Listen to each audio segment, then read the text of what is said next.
মাজুলী আৰু যোৰহাট সংযোগী যিখন দলং সেই দলংখন নিৰ্মাণ কৰিম বুলি নিৰ্বাচনী প্ৰতিশ্ৰুতি 2016 চনত এনেই দিছিলে মিছাকৈ যেতিয়া দিছিলে তেতিয়া দলং নিৰ্মাণ আধাৰশিলা কৰিছিলে কিন্তু তাৰ পৰৱৰ্তী সময়ত আমি দেখিলো যে কেন্দ্ৰীয় পথ পৰিবহণ মন্ত্ৰী নীতিন গাডকাৰী সাহেবে ক'লে যে তেখেতক কেনেকৈ মিছাকে এখন দলং বনোৱা হ'ব বুলি ক'বৰ কাৰণে মুখ্যমন্ত্ৰীৰ প্ৰাৰ্থী সৰ্বানন্দ সোণোৱালে তেখেতক অনুৰোধ জনাইছিল গতিকে আধাৰশিলা যেতিয়া স্থাপন কৰিছিলে দুখন দলঙৰ আধাৰশিলা স্থাপন কৰিছিলে আধাৰশিলা যেতিয়া স্থাপন কৰিছিলে তেতিয়া মানে দলংখন চেংচনি হোৱা নাছিল দলংখনৰ কথা ভবাও নাছিল আকস্মিকভাৱে সৰ্বানন্দ সোণোৱালে কেন্দ্ৰীয় মন্ত্ৰীজনক অনুৰোধ কৰিছিলে যে এইটো নকলে মই কোনো পধ্যে নিজিকো গতিকে যোৰহাটৰ পৰা মাজুলীৰ দলং বনোৱা হ'ব বুলি আপুনি এনেই ঘোষণা কৰি দিয়ক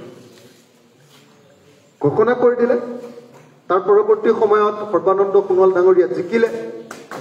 জিকাৰ পাছত সৰ্বানন্দ সোণোৱাল ডাঙৰীয়া মুখ্যমন্ত্ৰী হ'ল আৰু বহুদিনৰ পাছত যোৰহাট আৰু মাজুলী সংযোগী দলংখনৰ নিৰ্মাণৰ কাম আৰম্ভ হ'ল যোৰহাট আৰু মাজুলীৰ দলঙৰ নিৰ্মাণৰ কাম আৰম্ভ হ'ল কিন্তু লেঠা নমৰে ইদিনা এটা অজুহাত ওলাই সিদিনা এটা অজুহাত উলিয়াই দলঙৰ কাম বন্ধ ৰাখে শেষত কি হৈ গ'ল যে এইবাৰ লোকসভা নিৰ্বাচনত যেতিয়া যোৰহাট লোকসভা সমষ্টিটোত মাজুলীও যোৰহাট লোকসভা সমষ্টিৰ ভিতৰত পৰিলে যোৰহাট লোকসভা সমষ্টিত যেতিয়া বিজেপি দল হাৰিলে লগে লগে যোৰহাট আৰু মাজুলী সংযোগী দলংখনৰ নিৰ্মাণৰ কাম বন্ধ কৰি দিলে মই এইটো মুখেৰে কৰা অভিযোগ নহয় এজন জ্যেষ্ঠ অসমৰ মন্ত্ৰীয়ে মই যেতিয়া দিল্লীৰ পৰা আহি আছিলো এৰোপ্লেনত একেলগতে সিটতে মানে মই পিছফালৰ সিটটোত বহিছিলো তেখেতে আগফালৰ 1 নম্বৰ সিটটোত বহিছিলে তেখেতৰ কাষৰ সিটটো খালি আছিল কাৰণে মই গৈ কথা পাতিবলৈ বহি দিলো বহি দিওঁতে কি মন্ত্ৰীজনে মোক স্পষ্টত কৈছে যে যোৰহাটৰ মানুহে আমাক ভোট দিয়া নাই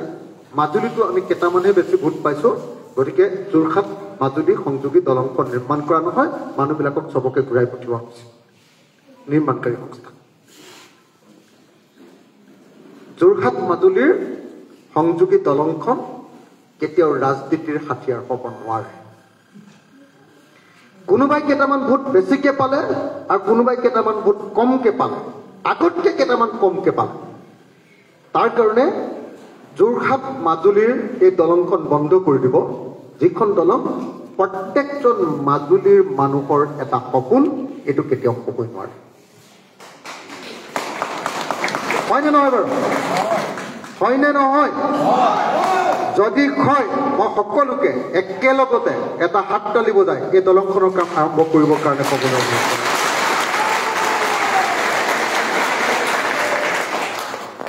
মই অসমৰ মুখ্যমন্ত্ৰী ডাঙৰীয়া আৰু অসমৰ প্ৰাক্তন মুখ্যমন্ত্ৰী ডাঙৰীয়া সৰ্বানন্দ সোণোৱাল দুইজনকে অনুৰোধ জনাইছো যাতে মাজুলীৰ মানুহৰ এই যিটো কাটৰ আহ্বান সেই কাটৰ আহ্বানটো বুজি লয় আৰু মই এইটো ঘোষণা কৰিব খুজিছো যে এই বিষয়টোত আজিৰ পৰা মই সোমাইছো অসম বিধানসভাতো মই এই বিষয়টো উলিয়াইছিলো মাজুলী যোৰহাটৰ দলং সম্পূৰ্ণ হ'বনে নাই অসম বিধানসভাত চলি থাকোঁতে বাহিৰতো উলিয়াইছিলো অসমৰ মুখ্যমন্ত্ৰীয়ে বিধানসভাত দলংখন নিৰ্মাণ কৰা হ'ব বুলিও কৈছিলে কিন্তু এতিয়ালৈকে দলঙৰ কামৰ কাৰণে টেণ্ডাৰ এতিয়ালৈকে কৰা হোৱা নাই আৰু সেইকাৰণে আমি আজি মাজুলীত উপস্থিত হৈ জেংৰাইত উপস্থিত হৈ সকলোৱে একেলগতে আকৌ এটা হাততালি বজাই এই দলংখন আৰম্ভ কৰিবৰ কাৰণে দাবী উঠাম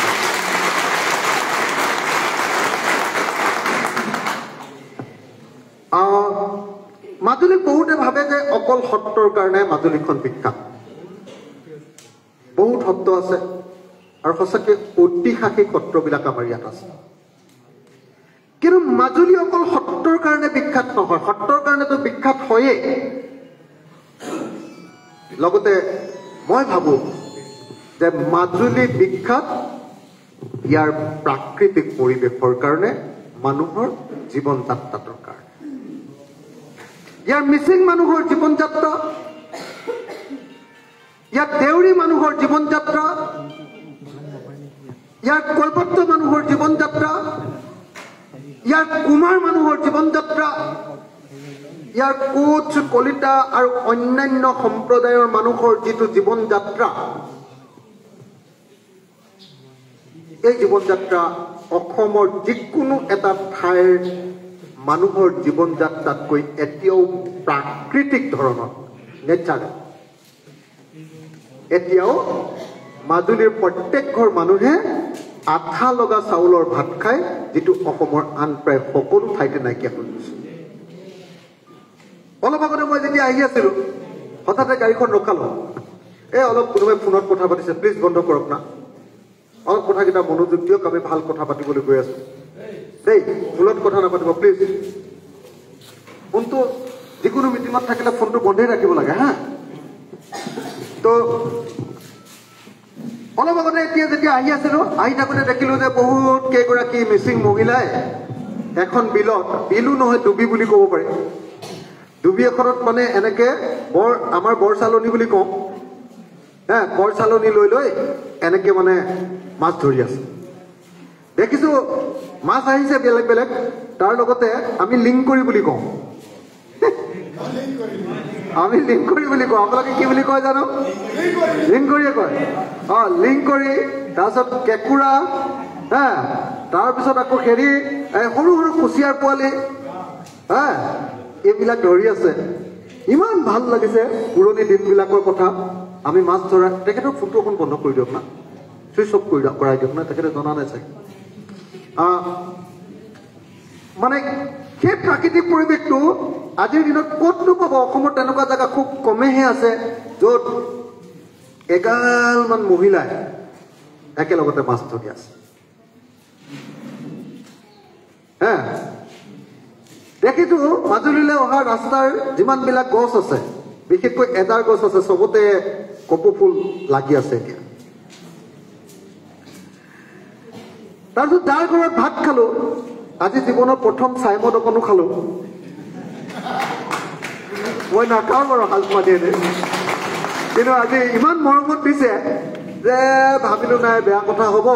একদম পুৰা কাঁহৰ বাতিত চাইমদ অকণমানো খালো ভাল লাগিলে তো এতিয়া কথাটো হ'ল মাজুলীৰ মানুহে সুখে শান্তিৰে বসবাস কৰিবৰ কাৰণে কি কি লাগে মইতো ভাবো যে মাজুলীৰ মানুহৰ সুখে শান্তিৰে বসবাস কৰিবলৈ প্ৰথম যোনটো কাম কৰিব লাগে দলংখনৰ নিচিনাকৈ এটা অপৰিহাৰ্য কামটো হ'ল পৃথিৱীৰ বৃহত্তম দ্বীপ মাজুলীত বানপানী আৰু গৰাখহনীয়াৰ পৰা বচাবৰ কাৰণে মাজুলীখনৰ চাৰিওফালে ব্ৰহ্মপুত্ৰ নদী যিফালেদি বৈ গৈছে সেই অঞ্চলবিলাকত হয় বোল্ডাৰ্ছ পাৰ নহ'লে বা কি বুলি কয় জিঅ' বেগৰ জৰিয়তে মাজুলীক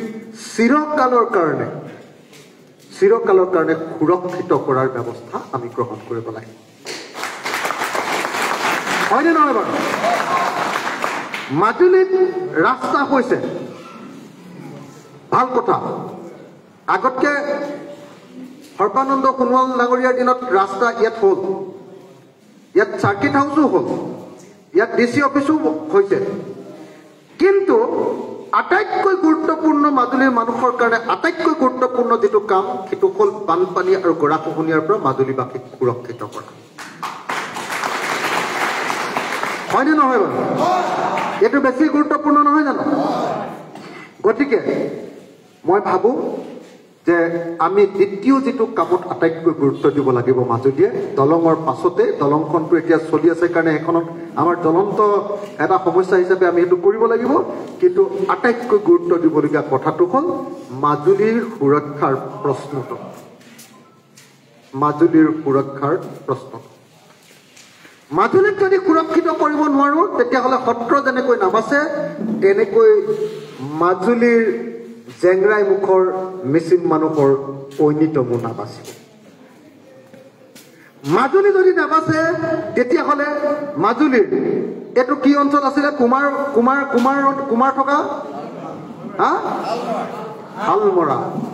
যদি মাজুলী যদি আমি সুৰক্ষিত কৰিব নোৱাৰো হালমৰাৰ বিখ্যাত কুমাৰ শিল্প টেৰাকোটা ইণ্ডাষ্ট্ৰী সেইটো নাবাচিব সেইকাৰণে মই ভাবো যে মাজুলীৰ দ্বিতীয় যিটো বস্তু আমি সকলোৱে ইম্পৰ্টেঞ্চ দিব লাগিব সেই দ্বিতীয় বস্তুটোৰ নাম হ'ল মাজুলীক সুৰক্ষিত কৰা বা সুৰক্ষা দিয়া এইটো আমাৰ দ্বিতীয় এতিয়া মাজুলীৰ বিষয়ে দ্বিতীয় কামটো হ'ব মানুহৰ কাৰণে কৰিবলগীয়া তৃতীয় আটাইতকৈ গুৰুত্বপূৰ্ণ কামটো হ'ল মাজুলীৰ মানুহৰ দখলত থকা মাটিবিলাকৰ ভোগ দখলত থকা মাটিবিলাকৰ ম্যাদী পট্টা দিয়াৰ ব্যৱস্থা কৰা হয়নে নহয় বাৰু হয়নে নহয় 3 নম্বৰ হয়নে নহয় আজিৰ দিনটোতো মাজুলীত যেতিয়াই কমলাবাৰী ঘাটত নামো নিমাতী ঘাটৰ পৰা আহি যেতিয়া কমলাবাৰী ঘাটত নামো নামিয়ে যিখিনি মানুহক দেখো কোনখিনি মানুহ অসমৰ ভূমিপুত্ৰ মিচিংসকলে মথাউৰিৰ ওপৰত বসবাস কৰি আছে মথাউৰি দেই একদম মনত ৰাখিব তেওঁলোকে বানপানীৰ কাৰণে গৰাখহনীয়াৰ কাৰণে নিজৰ ভালকে ঘৰ এটা বনাব পৰা নাই আপুনি নিমাতীৰ পৰা আহি পৃথিৱীৰ বিখ্যাত ঐতিহাসিক ঠাই কালচাৰেল হেৰিটেজ আৰু ৰিলিজিয়াছ হেৰিটেজ মাজুলীক চাবলৈ আগে প্ৰথমতে যিটো দৃশ্য দেখা পাওঁ সেয়া হ'ল অসমৰ ভূমিপুত্ৰ মিচিংসকলে নিজৰ এডোখৰ ঠাই নাপায় মথাউৰিৰ ওপৰতে যেনে তেনে এটা ঘৰ বনাই জীয়াই আছে আমি অসমৰ প্ৰত্যেকজন ভূমিপুত্ৰ মিচিং পৰিয়াল আৰু হালমৰাকে ধৰি যিবিলাক অঞ্চলত আন আন জাতিৰ কোনোবা কলিতা জাতিৰ মানুহো আছে অন্যান্য জাতিৰ মানুহবিলাক যিবিলাকে গৰাখহনীয়াত পৰিছে যাৰ সঁচাকে আজিৰ দিনটোত মাটি ভাটি নাই সকলোকে মাটি দি সেই মাটিৰ ম্যাদী পট্টা দিয়াৰ ব্যৱস্থা গ্ৰহণ কৰিব লাগে তেতিয়াহ'লে মই এতিয়ালৈকে মাজুলী সম্পৰ্কে 3টা কথা পাতিলো এই পিছফালে কথা পাতি থকা মানুহকেইটা আমাৰ মানুহ নহয় জানো আগফালে আহিব দিয়ক না মই এতিয়ালৈকে 3টা কথা পাতিলো মাজুলীৰ বিষয়ে 3টা কথা 1 নম্বৰ মাজুলীৰ দলংখন সম্পূৰ্ণ কৰিব লাগে 2 নম্বৰ মাজুলীৰ সুৰক্ষা সুনিশ্চিত কৰিব লাগে প্ৰটেকশ্যনৰ ব্যৱস্থা গৰাখহনীয়া আৰু বানপানীৰ পৰা 3 নম্বৰ মাজুলীৰ প্ৰত্যেকজন ইয়াৰ স্থায়ী বাসিন্দাক তেওঁলোকৰ দখলী ভূমিৰ মাটিৰ পট্টা দি সকলোকে যি এতিয়া মথাউৰিত বসবাস কৰি আছে তেওঁলোকক পাৰ্মানেণ্টলি বসবাস কৰিব পৰাকৈ জাগা দি দৰকাৰ হ'লে সেই মানুহবিলাকক পুনৰ সংস্থাপনৰ ব্যৱস্থা কৰোঁতে একোটা পকা ঘৰ দিয়াৰ ব্যৱস্থা কৰিব লাগে এই 3টা কামে মই এতিয়া মাজুলী সম্পৰ্কে আলোচনা কৰিলো 4 নম্বৰ মাজুলীক যদি সঁচাকে মাজুলীৰ মানুহক যদি ধনী কৰিব লাগে আৰু এটা কৰিবলগীয়া খুব ইম্পৰ্টেণ্ট কাম আছে মাজুলীৰ মানুহ যদি আচলতে গৰাখহনীয়াৰ পৰা ৰক্ষা কৰি দিয়ে এনে ধনী হৈ যাব ইয়াত যিমান ভাল খেতি হয় কিন্তু আৰু এটা কাম কৰিবলগীয়া আছে সেইটো হ'ল মাজুলীৰ টুৰিজিমটো বিকশিত কৰা এতিয়ালৈকে মাজুলীলৈ পৰ্যটক আহে বিজেপি পৰ্যটক মাজুলীলৈ ভাৰতৰ বেলেগ বেলেগ ঠাইৰ পৰা পৰ্যটক আহে মাজুলীলৈ সমগ্ৰ অসমৰ পৰা ৰাসৰ সময়ত অসমৰ পৰাও মানুহ আহে বা বেলেগ সময়তো আহে কিন্তু এতিয়ালৈকে মাজুলীৰ পৰ্যটনৰ বিকাশ কৰিবৰ কাৰণে যিবিলাক কাম কৰিব লাগে মোৰ মতে এতিয়ালৈকে এটাও কাম কৰা হোৱা নাই মাজুলীৰ আচল সৌন্দৰ্যটো জনজীৱনত মাজুলীৰ মৰমৰ মানুহবিলাকৰ প্ৰত্যেকটো জনগোষ্ঠীৰ মৰমৰ যিটো আবেগ সেই আবেগটোক টুৰিজিমৰ যদি বিষয়বস্তু কৰিব লাগে তেতিয়াহ'লে মাজুলী পৃথিৱী বিখ্যাত এখন টুৰিষ্ট প্লেচ মেকুৰী আমাৰ দৰে নহয় কেলে কথা পাতি আছে হা কি ইমান বিখ্যাত কাম আছে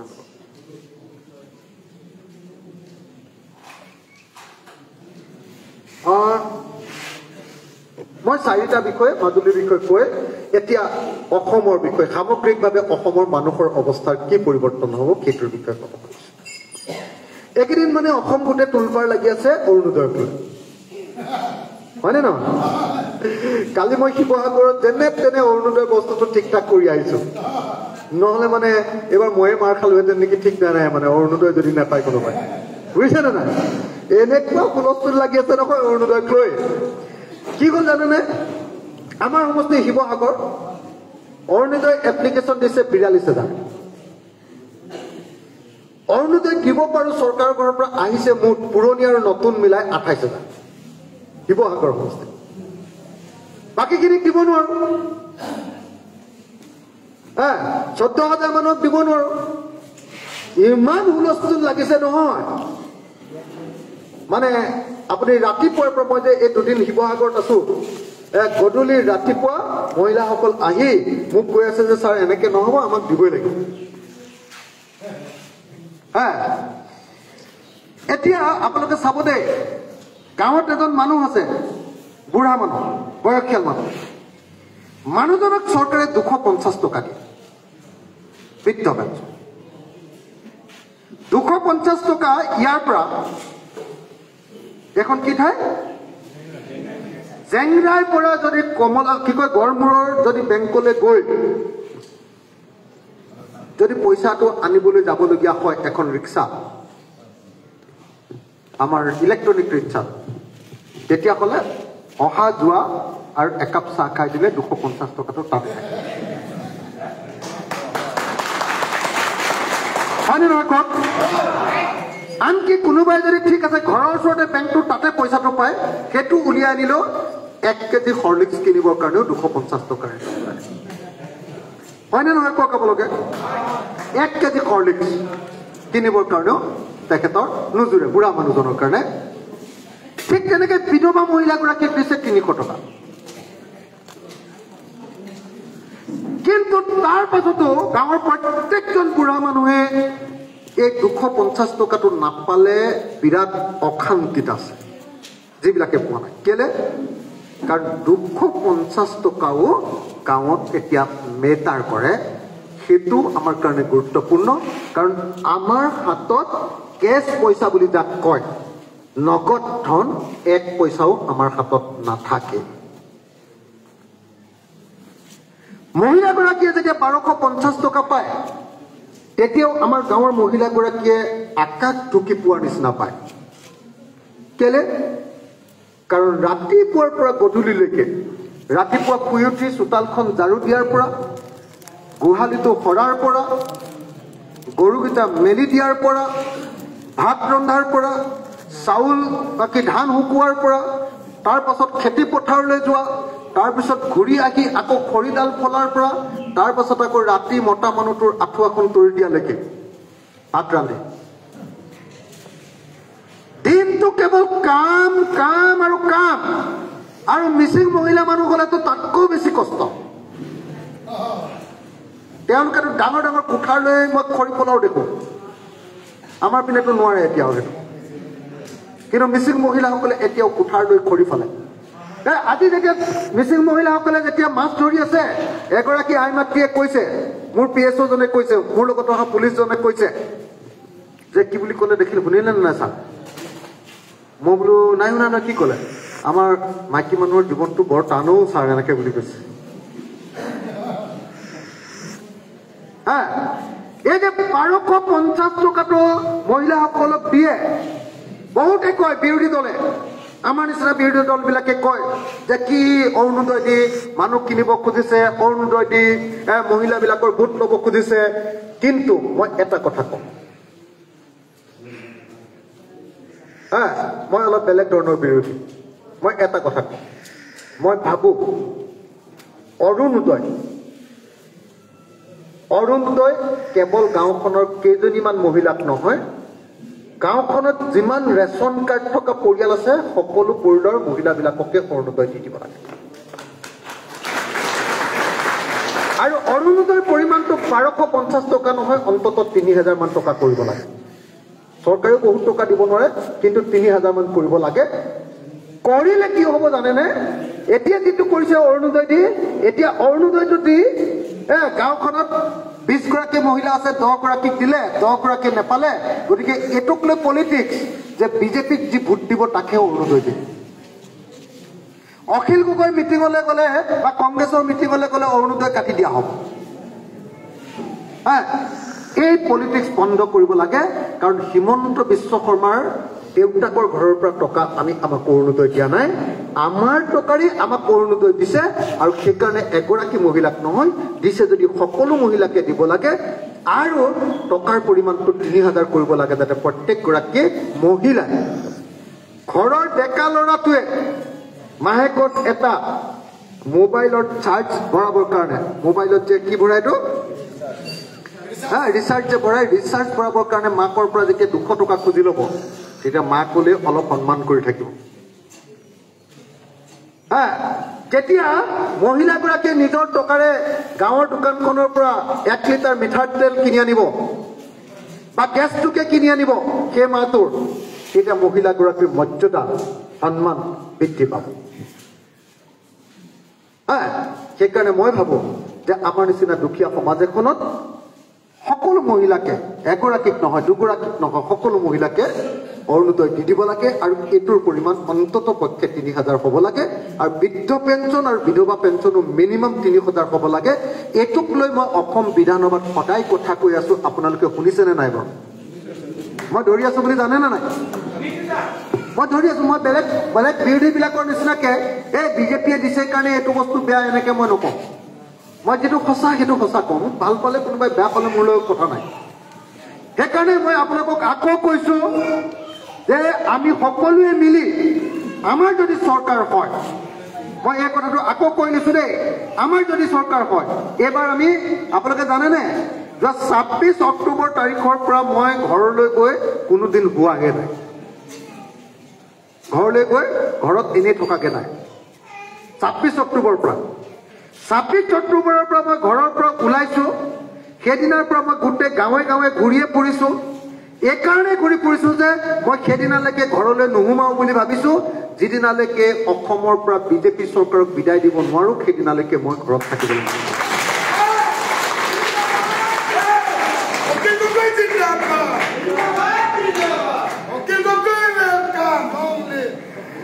মানে চোক আপোনালোকে চাব দেই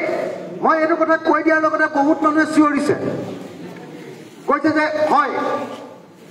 যে হাত চাপৰি বজাই কৈছে যে বিজেপিক বিদায় দিব লাগে কিয় দিব লাগে এনেকুৱা নেকি যে বিজেপিয়ে সব বেয়া কাম কৰিছে নাই কৰা বিজেপিয়ে সব বেয়া কাম কৰা নাই কিন্তু আটাইতকৈ বেয়া কাম কিটা অসমৰ ভিতৰত আটাইতকৈ বেয়া কাম কিটা গোটেইকেইটা বিজেপিয়ে কি কৰিছে মানুহৰ কাৰণে আটাইতকৈ ইম্পৰ্টেন্ট বস্তুটো কি জানেনে স্বাধীনতা মানুহৰ কাৰণে আটাইতকৈ ইম্পৰ্টেন্ট বস্তুটো নিজৰ অনুসৰি নিজকে জীয়াই থাকিবলৈ পোৱা অধিকাৰ সেইকাৰণে আমি ব্ৰিটিছক খেদিবলৈ আন্দোলন কৰিছো সেইকাৰণে এতিয়াও আলফাই হাতত অস্ত্ৰ তুলি লৈ আছে সেইকাৰণে আছুৱে আন্দোলন কৰে সেইকাৰণে বামপন্থী বিলাকে কমিউনিজম প্ৰতিষ্ঠা কৰিবৰ কাৰণে আন্দোলন কৰে বিপ্লৱ কৰে সেইকাৰণে টিএমপিকে এমএমকে হাতত ঝাণ্ডা লৈ আন্দোলন আৰম্ভ কৰিছিলে কেলে যে এতিয়া আমি যেটো পাই আছো এই পাই থকাটোত আমি সন্তুষ্ট নহয় আমাৰ ভাৰতৰ সংবিধানে যি অধিকাৰ প্ৰদান কৰিছে সেই অধিকাৰটোৱে শেষ কথা নহয় তাতকে আমাক বেছি লাগে কিন্তু বিজেপি আহি কি কৰি পেলাইছে ভাৰতৰ সংবিধানে দিয়া অধিকাৰ বিলাকো এটা এটাকে আমাৰ জনতাৰ পৰা কাঢ়ি লৈ গুচি গৈছে আমাৰ মুখৰ মাত কাঢ়ি আমাৰ ডিঙিত টেপা দি ধৰি কোনো মানুহক ক'ব নোৱাৰা কৰি দিছে কোনোবা গাঁৱৰ মহিলাক অৰুণোদয় নিদিম বুলি ডিঙিতে টেপা মাৰি ধৰিছে কোনোবা ফেচবুকত এজন মানুহে যদি লিখিছিলে যে বিজেপি চৰকাৰে আমাৰ দেশখন খালে ফেচবুকৰ পৰা ফেচবুকত সেই পোষ্টটো দিয়াৰ কাৰণে পুলিচে তেওঁক মাতি লৈ গৈছে থানালৈ। পুলিচে তেওঁক থানালৈ মাতি লৈ গৈছে, আমি দেখিবলৈ পাইছো। পুলিচে তেওঁক থানালৈ মাতি লৈ গৈছে ফেচবুকত এটা পোষ্ট দিয়াৰ কাৰণে। কোনোবাই এটা কবিতা লিখাৰ কাৰণে তেওঁক থানালৈ মাতি লৈ গৈ জেলত ভৰাই দিছে। কোনোবা এজন সাংবাদিকে চৰকাৰখনৰ এই কামটো বেয়া বুলি কোৱাৰ লগে লগে, এপেক্স বেংকত দুৰ্নীতি হোৱা বুলি কোৱাৰ লগে লগে এজন সাংবাদিকক ইটোৰ পিছত সিটো কেছ দি তেওঁক জেলত ভৰাই আছে। তেতিয়াহ'লে এই বিজেপি চৰকাৰখনৰ আটাইতকৈ ডাঙৰ কেলেংকাৰীটো হ'ল যে এই চৰকাৰখনে আমাৰ ভাৰতৰ সংবিধান আৰু আমাৰ ভাৰতৰ আইনবিলাকে দিয়া ন্যূনতম গণতান্ত্ৰিক অধিকাৰবিলাকো আমাক ভোগ কৰিবলৈ নিদিয়ে। এওঁলোকে আমাৰ হাতৰ পৰা চব অধিকাৰ কাঢ়ি লৈ যায়। সেইকাৰণে সকলো মানুহে বিজেপি দলটোক আমাৰ দেশৰ শাসনৰ পৰা খেদিব খোজে। এই চৰকাৰখন কেনেকুৱা, মই এটা উদাহৰণ দিলে ধৰিব পাৰিব। আজি যেতিয়া আহি আছো, এখন মিচিং গাঁৱত যেতিয়া ভাত খালো, ভাত খোৱাৰ পাছত অলপ আগলৈ আহি এখন গাঁৱত আন এখন গাঁৱত মোক ৰখালে। নামিলো, মানুহৰ লগত কথা পাতি থাকোতে মই অকস্মাতে সুধিলো যে এখন গাঁৱৰ মানুহে কি কৰে, বেছিকে খেতি কৰে নেকি? ক'লে যে খেতি কৰো, কিন্তু আমাৰ মেইন আৰু এটা ইনকাম হ'ল গৰু পোহা। আমাৰ খুঁটি আছে, চবৰ ঘৰত 40-50টা গৰু আছে। এই চৰকাৰখনে, বিজেপি চৰকাৰখনে গৰু বিক্ৰী আৰু গৰু এঠাইৰ পৰা আন ঠাইলৈ নিয়া কামটো বন্ধ কৰি দিছে। সেইকাৰণে গাঁৱৰ মানুহজনে কৈছে যে মই যি হাল গৰুত আগতে 80,000 টকা পাইছিলো, বিজেপি চৰকাৰৰ আহি সেই হাল গৰুৰ দাম 80,000ৰ পৰা 35,000 টকালৈকে কমাই দিলে। এতিয়া লাহে লাহে বজাৰখন খুলিছে, এতিয়া মই 80,000 দাম পোৱা গৰু হাল এতিয়ালৈকে 55,000, 60,000 পোৱা কৈছোগে। আৰু কৈছে যে আমাৰ মিচিং মানুহৰ বুকুতে গুৰ মাৰি দিছে এই বিজেপি চৰকাৰখনে। আপোনালোকে সকলোৱে জানে, জোনাইৰ পৰা লখিমপুৰলৈকে, ঢকুৱাখানাৰ পৰা মাজুলীলৈকে, মাজুলীৰ পৰা একেবাৰে শদিয়ালৈকে এই সমস্ত অঞ্চলৰ মিচিং মানুহ আৰু অন্যান্য জাতি মানুহবিলাকৰ এটা উপাৰ্জনৰ প্ৰধান উৎস হ'ল গৰু পোহা। কিন্তু এই চৰকাৰখনে কি কৰিছে, হিন্দু মুছলমানৰ কাজিয়া লগাব খোজে, মুছলমানৰ ওপৰত আক্ৰমণ কৰিব খোজে, মুছলমানক দিগদাৰ কৰিব খোজে। আৰু মুছলমানক দিগদাৰ কৰিবৰ কাৰণে মুছলমানে খোৱা মাংস, খোৱা গৰু মাংসটো তেওঁলোকে অনা নিয়া বন্ধ কৰি দিবলৈ গৈছিলে। আৰু এই কাম কৰাটো মই তীব্ৰ বিৰোধিতা কৰিছিলো যে এইটো কৰিলে আমাৰ গাঁৱৰ খেতিয়কবিলাক মৰি যাব। তাৰ পাছতো তেওঁলোকে কৰিছিলে, আৰু তাৰ ফলস্বৰূপে আজি মাজুলীৰ খেতিয়কজনে চিঞৰি চিঞৰি মোক কৈ আছে যে হিমন্তই আমাৰ মাথা খাই দিলে। এই যে হিন্দু মুছলমানৰ কাজিয়া, এই যে সাম্প্ৰদায়িক ৰাজনীতি, এই সাম্প্ৰদায়িক ৰাজনীতিৰ কাৰণে অকল হিন্দু মুছলমানৰ কাজিয়াই হোৱা নাই। এই সাম্প্ৰদায়িক ৰাজনীতিৰ কাৰণে আমাৰ ভূমিপুত্ৰ মিচিংসকলৰ গৰু পোহাটো বাধা প্ৰদান কৰা হৈছে। গৰুটো আমাৰ কাৰণে এটা লাইফ ইঞ্চুৰেঞ্চৰ নিচিনা। এহাল গৰু বিক্ৰী কৰি আমি দগুৰ পূজা পাতো, এহাল গৰু বিক্ৰী কৰি আমাৰ দেউতাৰ শ্ৰাদ্ধ পাতো, এহাল গৰু বিক্ৰী কৰি মোৰ ছোৱালীজনৰ তুলনি বিয়া পাতো, এহাল গৰু বিক্ৰী কৰি 5 হাল গৰু বিক্ৰী কৰি মোৰ ছোৱালীজনীক বেলেগৰ ঘৰলৈ বিয়া দিওঁ। ঘৰখনৰ সকলো কাম, ছোৱালীজনী মেট্ৰিক দিয়াৰ পৰা ল'ৰাটো বিয়ে পঢ়োৱালৈকে সকলো কামতেই আমাৰ গৰু, গাহৰি এইবিলাক হ'ল আমাৰ জীৱনৰ, পশুপালনটো হ'ল আমাৰ জীৱনৰ এটা ডাঙৰ অংগ।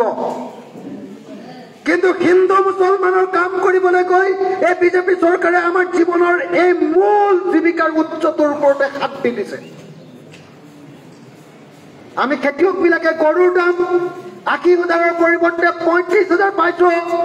আৰু মুছলমান মানুহবিলাকে যি গৰু মাংস খাইছিলে 250 টকাত, সেই গৰু মাংসৰ দাম 500 টকালৈ বৃদ্ধি হৈ গৈছে। কি হৈছে তাৰ মানে? মাজত বহুত দালাল বা চিণ্ডিকেট ওলাইছে, বিজেপিৰ মানুহ ওলাইছে, চৰকাৰী মানুহ ওলাইছে, যিবিলাকে আমাৰ গৰুৰ ওপৰত এনেকুৱা ধৰণৰ ৰাস্তাত ধৰি পইচা লোৱাৰ কাৰণে খেতিয়কে কম পইচা পাইছে, আৰু খাবলৈ কিনি লোৱা মানুহজনৰ ওপৰতো বহুত ডাঙৰ দাবা পৰিছে। সেইকাৰণে আমাক সাম্প্ৰদায়িকতা নালাগে। সেইকাৰণে আমাক হিন্দু মুছলমানৰ ৰাজনীতি নালাগে। মই মিচিং মানুহে কি খাম এই কথাটো হিমন্ত বিশ্ব শৰ্মাই দিছপুৰত বহি ঠিক কৰি দিব নোৱাৰে। মই গাহৰি মাংস খাম নে আপং খাম নে চাই মদ খাম নে মই শুকান মাছ খাম, কি বুলি কয় নামচিং খাম, হয়নে? চুঙাত থকা নামচিং খাম। দেউৰী ভাষাত কি বুলি কয় নামচিঙক? চুচা। চুচা খাম নে নামচিং খাম সেই কথা হিমন্ত বিশ্ব শৰ্মা নামৰ সেই মানুহজনে,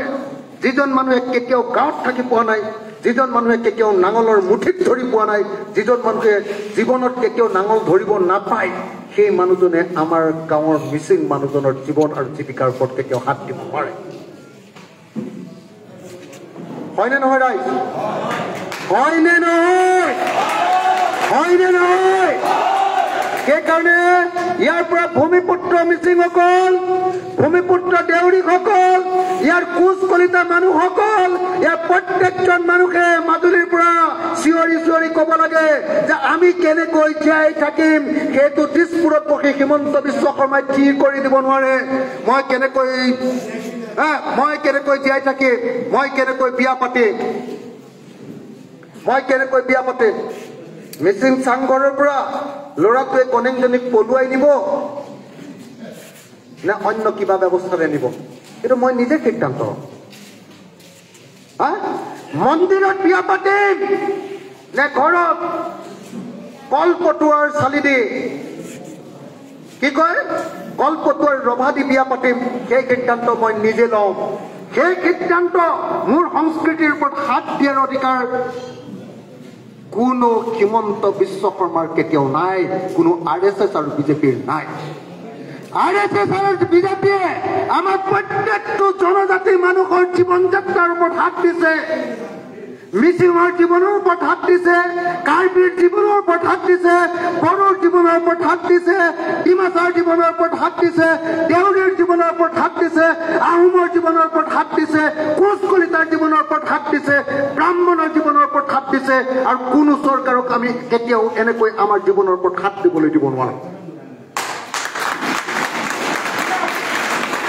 সেইকাৰণে আমি বিজেপি চৰকাৰক গিৰাব লাগিব 26ত। অসমত কেনেকে থাকিম সেই সিদ্ধান্ত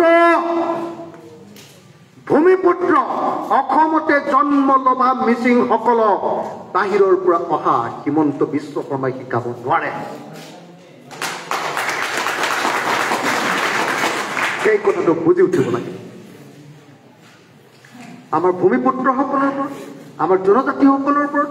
যি ধৰণে কথা প্ৰত্যেকটো কথা দাবী দিবলৈ লৈছে এইটো কেতিয়াও মানি লোৱা নহ'ব। কেতিয়াও মানি লোৱা নহ'ব। আজি অসমৰ মিচিংসকলে কৈ আছে যে আমাক সংবিধানসন্মত স্বায়ত্ত শাসন লাগে। আমাক যিটো স্বায়ত্ত শাসন দিছে এইটো পুতলা স্বায়ত্ত শাসন।